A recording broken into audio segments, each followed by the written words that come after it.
Capítulo 3. O conflito, parte 1. O ar ao redor do Capitão América e do Major Machete era uma massa densa de sons e sensações. Uma cacofonia que parecia apertar o espaço exíguo da van discreta. Eles estavam estacionados a poucos quarteirões do campus da USP, mas a distância era ilusória. O caos já havia chegado até eles. O rádio de comunicação, posicionado no console central, era um murmúrio apressado de códigos e palavras-chave. Um som que para Steve era como uma orquestra de urgência e perigo. As vozes, por mais que ele não entendesse cada palavra em português, transmitiam uma tensão universal. Fora da van, o som de sirenes distantes, um lamento agudo e crescente, misturava-se com o ruído constante e pesado do tráfego. Era uma sinfonia urbana caótica, um prelúdio para o que estava por vir. Steve conseguia sentir a vibração do motor da van sob seus pés, uma leve trepidação que parecia sincronizar-se com a batida de seu próprio coração. Havia o cheiro de metal, borracha e, acima de tudo, o suor da tensão que pairava no ar, uma presença quase física que denunciava o nervosismo contido de todos os ocupantes. A palestra do Dr. Renato Costa estava prestes a começar, e com ela a ameaça silenciosa, mas palpável, de um novo massacre. Rodrigo, com um headset de comunicação firmemente encaixado, olhava para um tablet com uma expressão que parecia esculpida em pedra fria. Seus olhos, focados nas imagens e nos dados, brilhavam com uma determinação gélida. Sua voz, quando ele finalmente falou, era calma e controlada. Uma firmeza que era um contraste com o caos lá fora. Eles estão se movendo. Há um grupo de manifestantes nos portões e um grupo de apoio dentro do auditório, se misturando à plateia. O ódio está no ar, capitão. Você consegue sentir? A pergunta dele não era retórica. Steve fechou os olhos e se concentrou. Ele podia sentir. O ódio, ele percebeu, não tinha um cheiro, mas tinha uma textura. Era áspero, pontiagudo, como se houvesse pequenos cacos de vidro flutuando no ar, roçando em sua pele. Ele podia sentir o som das vozes, as palavras que ele não conseguia entender, mas que eram carregadas de uma intenção malévola, como ondas de energia negativa que o atingiam em cada respiro.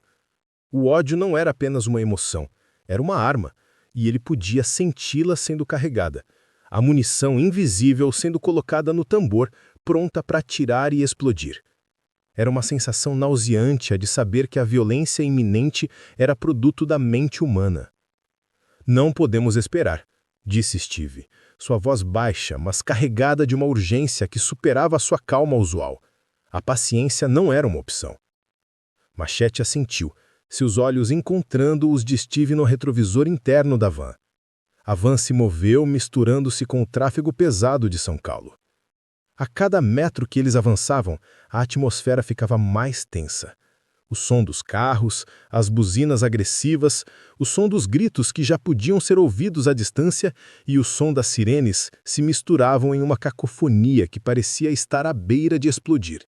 Era um ruído vivo, orgânico, um reflexo do que estava acontecendo na superfície da cidade. Quando eles finalmente chegaram ao campus, a cena era um quadro vivo do ódio. De um lado, manifestantes gritavam palavras de ordem e carregavam cartazes feitos de papelão, suas cores berrantes e letras desorganizadas. O som de seus gritos era como um rugido coletivo, um grito de raiva e descontentamento. Do outro, apoiadores do ativista respondiam com aplausos fervorosos e canções febris. A linha que separava os dois grupos era tênue, quase imperceptível, uma barreira invisível de ódio e paixão, que a qualquer momento podia se romper. O ar cheirava a fumaça de cigarro e suor, e Steve podia sentir a temperatura subir. O Capitão América e Machete desceram da van, se misturando rapidamente com a multidão de pessoas que se dirigiam ao auditório. Eles se moveram com a graça de predadores em um ambiente hostil, a cada passo sentindo a vibração do chão e o calor dos corpos ao seu redor. Steve podia sentir o toque de ombros e braços que se espremiam para passar, o roçar de roupas, o cheiro de diferentes perfumes e sabonetes, um mar de humanidade em ebulição. A proximidade forçada com tantas pessoas em estado de alta tensão era quase esmagadora. Eles se separaram. Rodrigo foi para a frente do auditório, onde sua equipe de operações especiais, disfarçada de seguranças e apoiadores, estava posicionada. Sua voz no comunicador, um sussurro, confirmou seu novo ponto. Steve, por sua vez, foi para a parte de trás, onde ele tinha uma visão clara de todo o local. Ele podia sentir a textura do ar mudar, ficando mais carregado de expectativa e tensão à medida que a hora da palestra se aproximava. O Dr. Renato Costa subiu ao palco. Sua figura era pequena e contida, mas sua voz era clara e confiante, e o som de seu discurso foi acompanhado por aplausos fervorosos de seus apoiadores. O ar do auditório ficou ainda mais tenso e Steve conseguia sentir a raiva e o ódio crescendo como uma bolha de gás que subia do chão, pronta para explodir. A plateia, um caldeirão de emoções, parecia um barril de pólvora. Ele fechou os olhos e se concentrou no som. Ele ouvia o discurso, a voz do ativista, mas ele também ouvia algo mais. Um som sutil e agudo, como o zumbido de uma abelha ou de um mosquito que parecia vir de lugar nenhum. O som vinha do teto do auditório e Steve sabia que não era uma abelha. Era um drone de ataque. A alta frequência do som, quase inaudível para a maioria das pessoas, era um sinal de alerta para os seus sentidos aprimorados. "Rodrigo!" ele gritou em seu comunicador, sua voz baixa mais urgente. "Drone! Ele está no teto!" O som de sua voz foi uma lâmina cortando o silêncio de sua comunicação. A voz de Machete veio do comunicador, uma voz que era calma, mas com um tom de urgência que Steve reconheceu instantaneamente. "Eu vejo, capitão. 12:00 na terceira fileira." Machete já tinha identificado o ponto de ataque. Ele também era um predador, um homem que entendia o caos. O Capitão América correu. O som de seus passos, silenciados por anos de treinamento de infiltração, era quase inaudível. Ele se movia entre a multidão como um fantasma, seu corpo se movendo com uma agilidade que era inacreditável. Ele se jogou sobre a plateia, pulando sobre cadeiras, deslizando entre as pessoas, cada movimento calculado e preciso. Ele se movia em direção ao teto, a fonte do som agudo e ameaçador. Ele sentiu o som do drone, o som de suas hélices, o som de sua energia. Era um zumbido maligno que parecia estar cada vez mais perto. O drone soltou uma bomba, mas não era uma bomba normal. O som do objeto caindo era suave e abafado, e um cheiro estranho de metal queimado e química se espalhou pelo ar. O Capitão América pulou, se jogando sobre a bomba, seu corpo se curvando como um arco no ar. Ele sentiu o cheiro do gás e o som de sua liberação. Ele sabia que não era uma bomba letal. Era uma bomba de gás tóxico, que causava alucinações e terror. A sensação era nauseante e o cheiro era metálico e doce, um cheiro que prometia o caos. O caos se espalhou. A multidão, que segundos antes era uma sinfonia de aplausos, se transformou em um coro de gritos de terror e pânico. O cheiro do gás era nauseante e o Capitão América sentiu a tontura se instalando. A sua visão começou a ficar turva, as cores pareciam se misturar e as formas se distorciam. Ele ouviu a voz de Machete em seu comunicador, a voz era distante e distorcida, como se viesse de dentro de um túnel. "Eles estão atacando, as pessoas estão se voltando umas contra as outras, eles estão usando o caos para criar uma distração." A voz de Machete era um farol na escuridão, uma âncora na tempestade. Steve sabia que o tempo estava se esgotando. A missão era clara. Ele tinha que chegar ao Dr. Costa. Ele se jogou sobre o drone e o destruiu. O som de metal quebrando e o som de seus restos caindo no chão ecoaram pelo auditório. Mas a luta não havia terminado. A principal ameaça estava na multidão. O Capitão América correu em direção ao palco. O caos era ensurdecedor, e ele se moveu entre a multidão que agora estava em pânico. Ele sentiu o toque de mãos que tentavam agarrá-lo, o eco das vozes que gritavam em sua direção, os corpos que se chocavam uns contra os outros.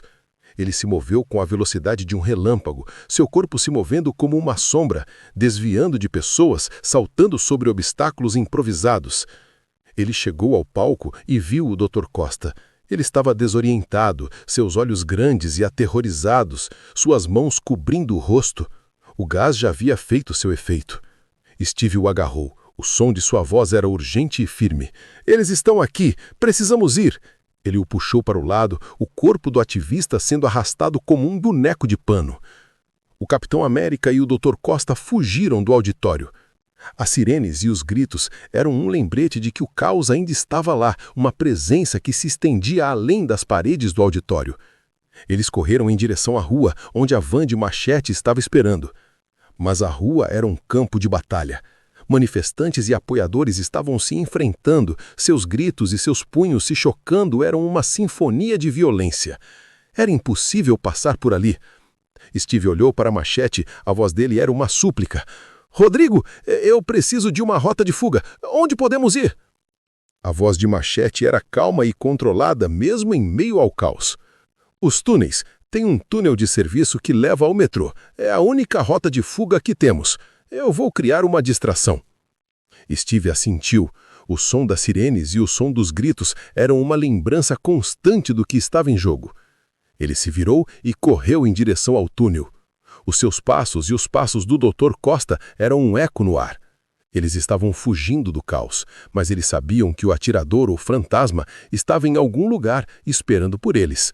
A caçada havia acabado de começar. Capítulo 3. O conflito. Parte 2. O ar nos túneis de serviço sob o campus era frio, denso e úmido, um contraste opressivo com o calor caótico do mundo lá fora. Um cheiro forte de metal enferrujado e terra molhada pairava no ambiente, uma mistura de decadência e negligência. O som de passos do Capitão América e do Dr. Costa ecoava nas paredes de concreto, um som que se multiplicava e se misturava com o som de um gotejar constante e distante, como o tic-tac de um relógio de morte. A luz era escassa e as poucas lâmpadas no teto lançavam feixes fracos que iluminavam poças de água e criavam sombras que dançavam e se retorciam ao redor deles, transformando o túnel em um labirinto de luz e escuridão. O Capitão América podia sentir o medo do Dr. Costa, um cheiro de suor e adrenalina que era quase tão forte quanto o cheiro da umidade. Ele ouvia o som de sua respiração rápida e superficial, um som de pânico contido. O ativista estava apavorado. A voz de Costa era um sussurro trêmulo, um som que parecia rasgar o ar frio. "Capitão, o que foi isso?" ele perguntou, sua voz falhando. Steve não respondeu. Ele se concentrou em seus sentidos. Ele ouvia o eco de passos, mas não era o eco de seus próprios passos. Era o som de um terceiro par de pés, movendo-se com a precisão de um caçador, uma cadência metódica e sem pressa. A pessoa que os seguia não fazia barulho. Não havia o som de sapatos raspando ou de respiração. Mas o som de seus passos era mais do que a audição podia captar. Era um som que vinha de dentro, um som de intenção, de propósito, que vibrava em seu peito. Ele sabia que o fantasma, o atirador de elite, estava ali nas sombras, com a mesma facilidade que uma cobra se move por um pântano. O Capitão América parou abruptamente. O silêncio que se seguiu foi quase mais alto do que o som dos passos. Ele sentiu o ar em sua volta. Ele sentiu a presença de uma pessoa, uma presença que estava escondida nas sombras, esperando por eles, como um predador no topo de sua cadeia alimentar. Ele se virou para o Dr. Costa, seus olhos encontrando os do ativista no meio da escuridão. "Fique aqui", ele sussurrou, a voz tão baixa que era quase um pensamento. "Não faça nenhum barulho. Eu vou cuidar dele." O tom de Steve era calmo, mas com uma firmeza que não admitia discussão. Costa assentiu, seus olhos grandes e aterrorizados, e se escondeu atrás de uma parede de concreto. O Capitão América se moveu com a graça de um predador, seus passos se tornando mais leves, quase inaudíveis. Ele se moveu para as sombras, e o som de seu corpo se misturou com a escuridão.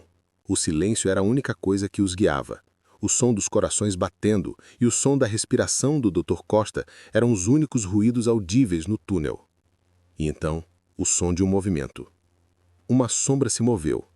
Um deslocamento sutil do ar. O Capitão América se jogou para o lado e uma bala atingiu a parede atrás dele. O som do tiro no túnel era ensurdecedor. O som do metal atingindo o concreto ecoando pelas paredes como um trovão. O cheiro de pólvora queimada encheu o ar. Ele sabia que o atirador estava ali, mas ele não podia vê-lo. O cheiro de pólvora e o som do eco do tiro eram a única coisa que o guiava, os únicos farões em sua perseguição. O Capitão América se levantou e correu para o lado, se escondeu em uma curva. Ele ouvia os passos do atirador, mas o som dos passos era suave e sem pressa. O atirador sabia que estava em vantagem e ele estava apenas brincando com ele. Ele estava caçando. Steve podia sentir o ar em volta do atirador, o cheiro de metal e de couro, e ele sabia que a batalha não seria uma batalha de força, mas uma batalha de inteligência. O Capitão América decidiu usar sua melhor arma, seu escudo. Ele o lançou, o som de metal girando no ar era um som de morte, uma promessa de violência contida. Ele ouviu o som do escudo atingindo algo, o som de metal batendo em metal, um ruído seco e agudo que parecia ter uma vida própria. O escudo voltou para sua mão e ele o segurou com força. A vibração do impacto ainda ressoava em seus dedos. Ele tinha que ter um plano, mas ele não sabia o que fazer. O fantasma não estava se comportando como um inimigo comum. Ele era um caçador que estava brincando com sua presa. De repente, a luz de uma lanterna se acendeu. O som do clink e o som de seu feixe de luz eram a única coisa que se movia. Uma linha branca e reta que cortava a escuridão do túnel. E então o Capitão América viu o atirador. Ele não era um terrorista mascarado, mas um jovem. Seus olhos eram cansados e seus cabelos eram loiros, caindo em seu rosto com uma leve bagunça. Ele estava usando uma mochila e sua mão segurava uma arma, mas não de uma forma ameaçadora, e sim relaxada. Sua voz era suave e calma, sem o ódio que Steve esperava. Capitão América, ele disse, a voz ecoando no túnel. Eu não pensei que você viria. Eu não pensei que alguém se importaria. O Capitão América, surpreso com o que via, deixou seu escudo cair. O impacto no chão era suave, o som de metal batendo em concreto e o eco de sua queda parecia gritar a surpresa de Steve. Por que você está fazendo isso?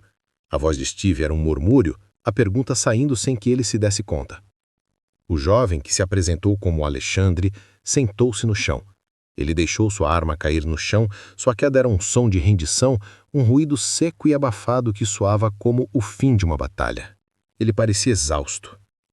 Eu sou um idealista como você, capitão. Eu lutei pela liberdade de expressão, pela liberdade de pensamento, mas eu vi o ódio se espalhar. Eu vi as pessoas que eu amava serem atacadas. Eu tentei lutar, mas as pessoas não me ouviam. As pessoas aplaudiam o ódio. Os políticos o usavam. A mídia o amplificava. Então eu decidi que não ia mais lutar com palavras. Eu decidi que ia lutar com sangue. Eu decidi que eu ia lutar pelo silêncio. A voz de Alexandre era triste e resignada. Não havia ódio, mas um desespero profundo, uma melancolia que parecia vir de sua alma. Ele se via como um herói, um mártir. Ele estava lutando contra o ódio que se espalhava pelo mundo, mas ele estava usando a mesma arma que o ódio usava. Era uma ironia trágica, um reflexo distorcido da busca por justiça. Eu não sou um terrorista, capitão, ele disse, sua voz um pouco mais forte. Eu sou um vingador. Eu sou o vingador silencioso.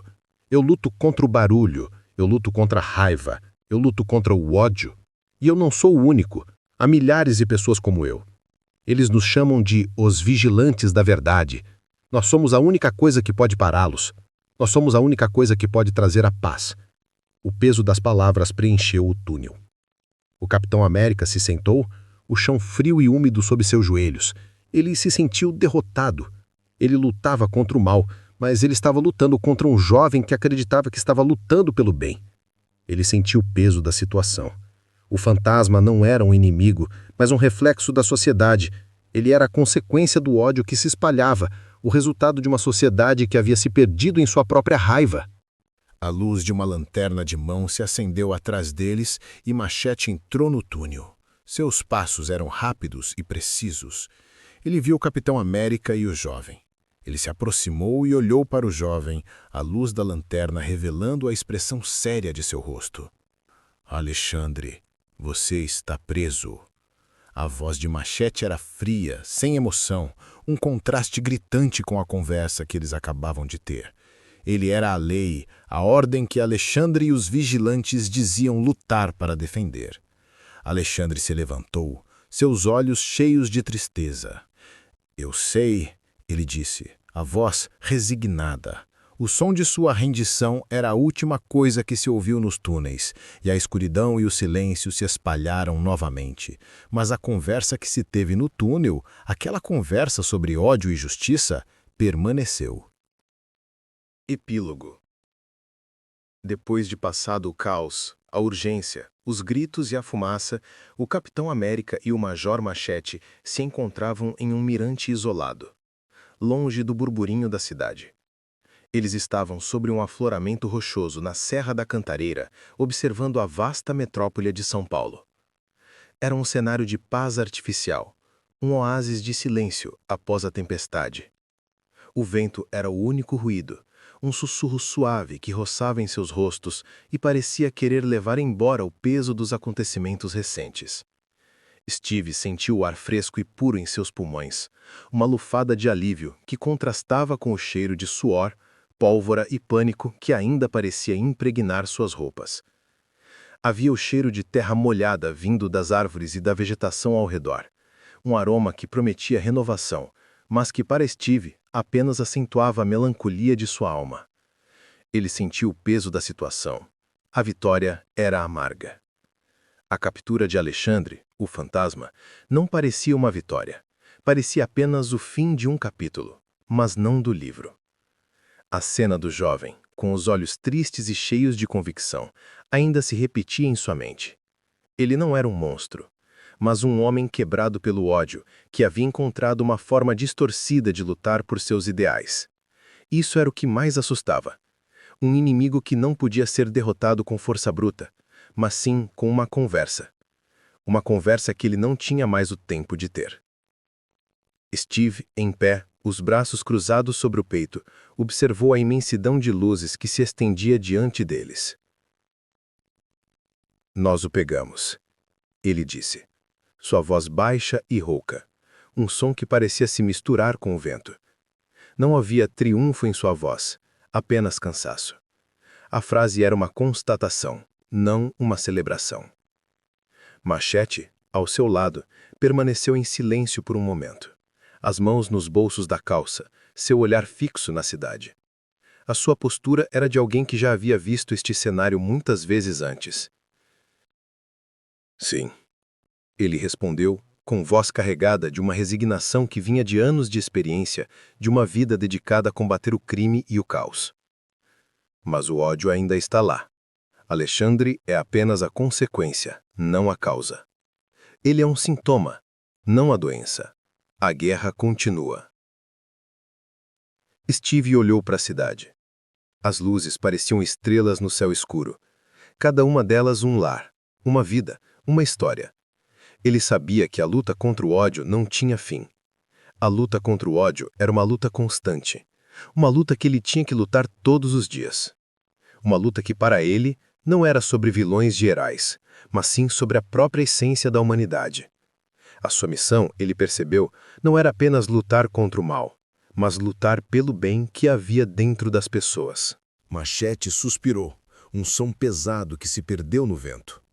"É a nova era de luta, capitão. Não são mais exércitos contra exércitos. São ideais contra ideais. O ódio se espalha como um vírus, e as redes sociais são o seu meio de transmissão. Eles criam suas próprias realidades, suas próprias verdades, e a violência se torna a sua forma de diálogo." A voz de Machete era calma, mas com uma seriedade que Steve entendia. Era a voz de um homem que estava lidando com um inimigo que ele mal podia ver. Um inimigo que estava dentro das mentes das pessoas. O Capitão América olhou para as luzes da cidade. Ele tinha que defender a liberdade, mesmo que isso significasse defender as pessoas que ele não concordava. Ele tinha que lutar contra o ódio, mesmo que isso significasse lutar contra as pessoas que acreditavam que estavam lutando por um ideal. A sua missão, ele sabia, era mais importante do que nunca. Não era sobre derrotar vilões, mas sobre proteger a própria fundação da sociedade. Ele tinha que defender a ideia de que a justiça era mais forte do que a vingança, de que a lei era mais poderosa do que o ódio, de que o diálogo era mais eficaz do que a violência.